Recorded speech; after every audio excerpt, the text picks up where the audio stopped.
Me encantaría leerte y compartir una historia,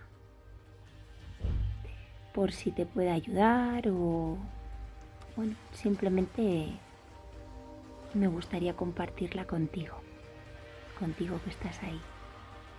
Voy a leer. Érase una vez una niña rubia. Una niña que le encantaba mirar por la ventana, andar descalza y sentirse libre. Soñaba con un mundo diferente. Se imaginaba bailando, cantando y viajando. Le encantaba escribir sus pensamientos.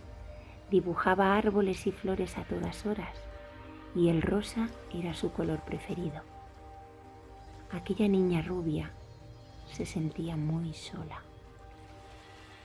Ella quería ser perfecta, perfecta para ser vista, aceptada y querida. Ahora puedo entenderla. Dulce niña que tuvo que ser fuerte, fuerte porque no había otra opción y porque pasase lo que pasase, tenía algo claro y que se sentía con fuerza. Aquella niña amaba vivir. Para ella, la vida era un regalo. Desde muy pequeñita sentía que vivir esta experiencia como ser humano era el gran regalo.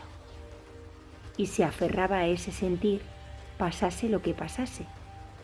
Su infancia no fue fácil. De hecho, no recuerda ser niña. No veía el mundo ni lo sentía con ojos de niña. Y su entorno justamente requería eso. Aquella niña rubia, con siempre una sonrisa, era un alma vieja que venía con un claro trabajo a hacer y que ahora puedo entender y reconocer. Aquella niña rubia se iba haciendo a sí misma. Cuando se sentía sola, se refugiaba en cosas que le hacían sentirse mejor.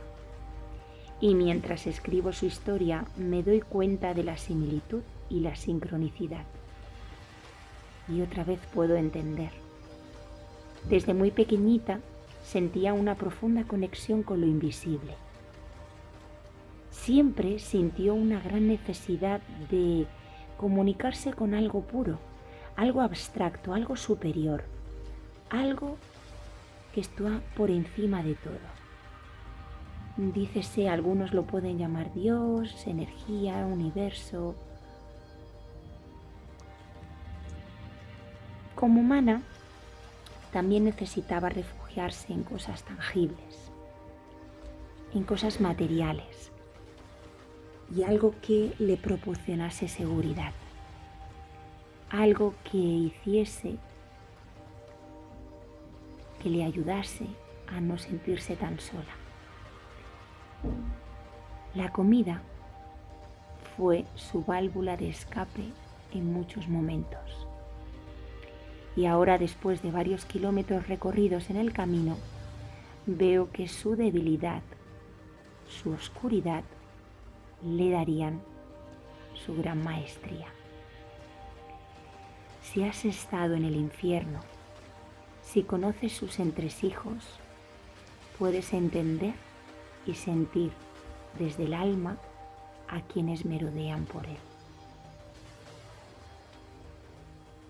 Sin darse cuenta, se adentró en su gran batalla, su lucha diaria por aceptarse y amarse tal y como era.